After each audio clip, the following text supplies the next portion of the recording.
What's up, guys? Welcome back to JB Reviews. One of the questions that keep coming up: when are these prices going to come down? Now, obviously, there's a lot going on in the market. There's just so much going on in the world, and the one question that we cannot seem to get a clear answer on is, are these prices going to stabilize? I remember the time when Ford introduced the Maverick. This truck was the price leader for pickups. Now granted, obviously it is a compact, but it really does give you a lot for the money, or at least it did. You could have one of these for pretty much under $20,000. Now this is a 2024. It is an XLT, has a 2-liter EcoBoost, right? This truck is $32,425. Base price on this one was $26,420, not including destination. And what's more insane, there was a time where you could definitely buy a Ford Ranger for probably under $18,000.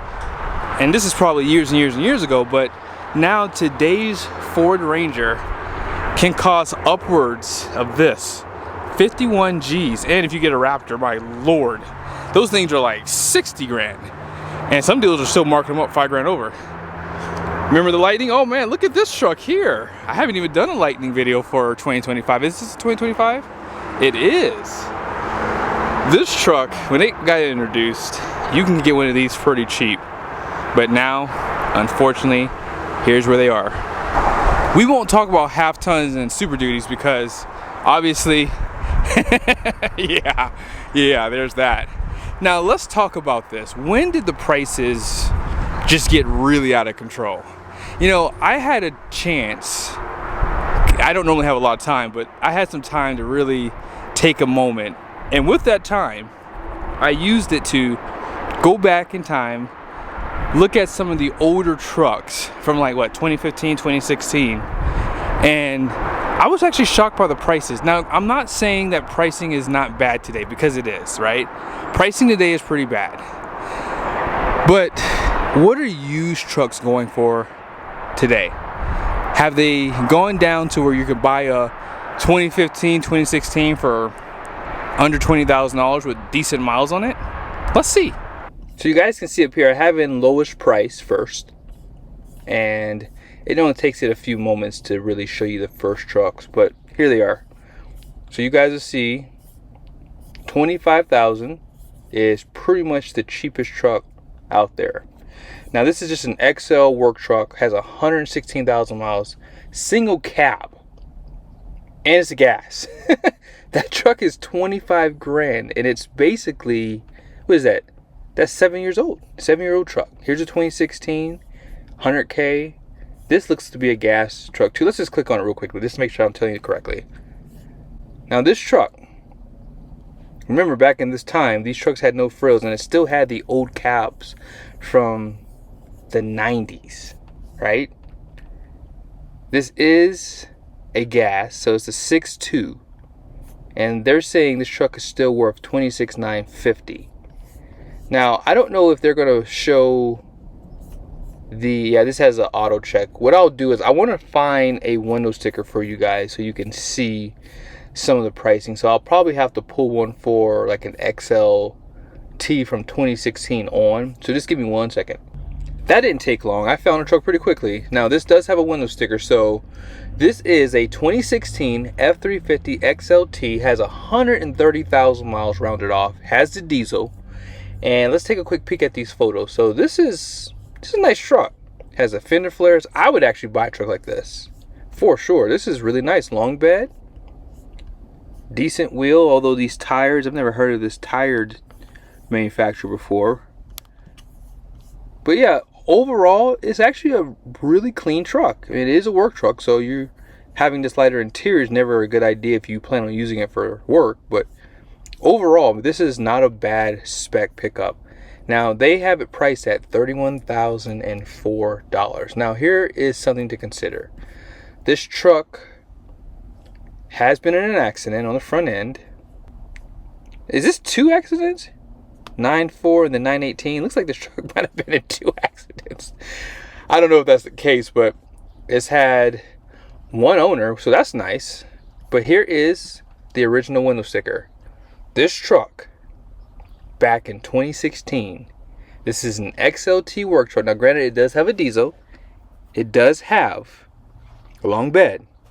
And it was $58,700. Now back then, the Power Stroke diesel was super cheap compared to what it is today. I mean, you're going to spend over 10 grand for either one of them. And the high output being, what, 13 grand basically?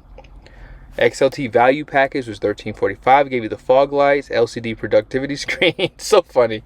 That was an option back then. And you guys can see here, it goes on and on with the options. Now, back then, destination was only $1195. Crazy.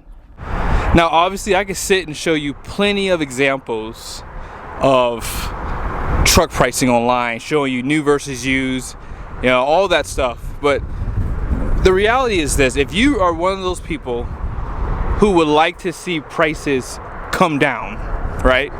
Let's just say you're like that guy, I really want to see prices come down. Here's what we would have to do.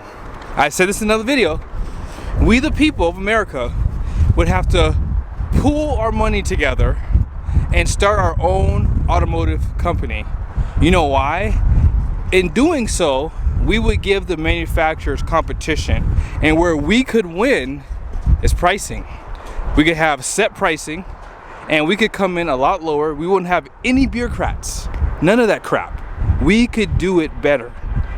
However, we as Americans don't work together, so why would we do that? Therefore, the manufacturer is always going to win this battle.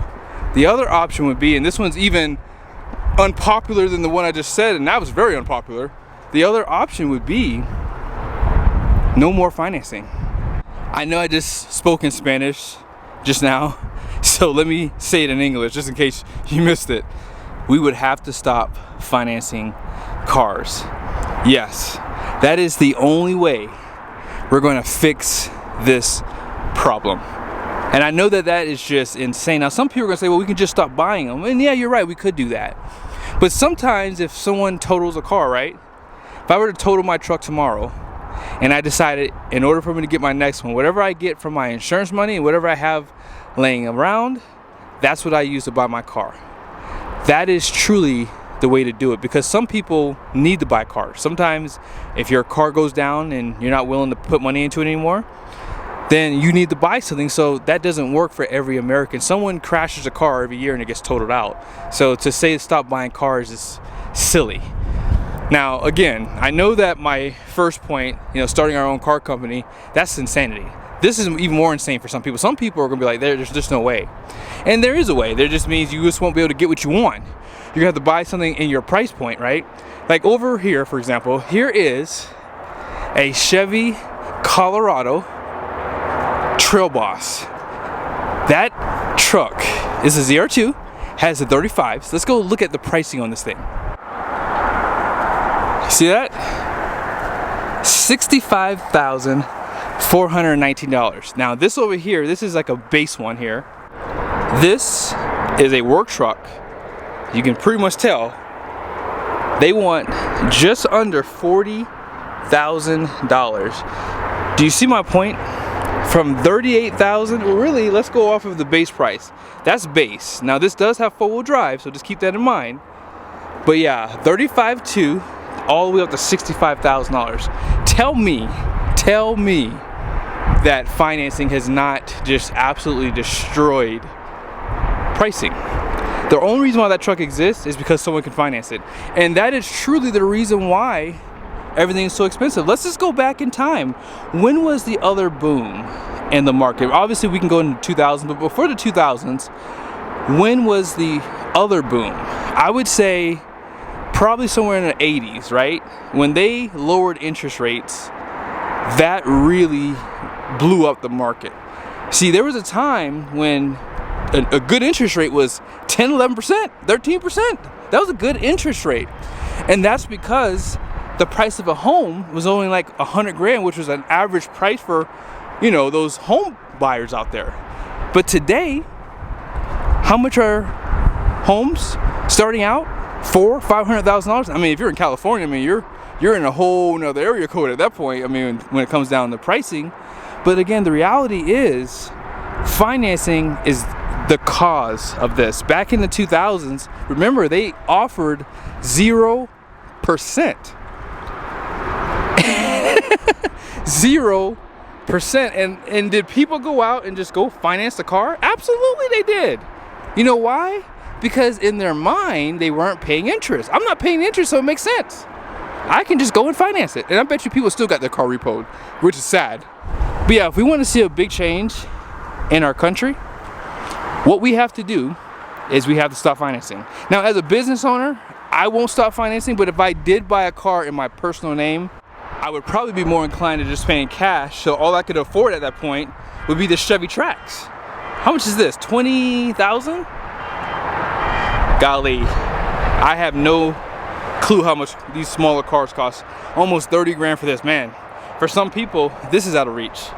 That's crazy to me. So we would have to invite China over here, which would be my final point, guys. If we don't want to join together as a consumer, we the people of America, start our own car company, invest in it, keep the bureaucrats out. Everything is transparent. There's nothing hidden. That's the point of doing it, right? There's no discounts. That would be one way to see car prices come down. Obviously, the second one that I said was financing. If you are financing a car, stop it.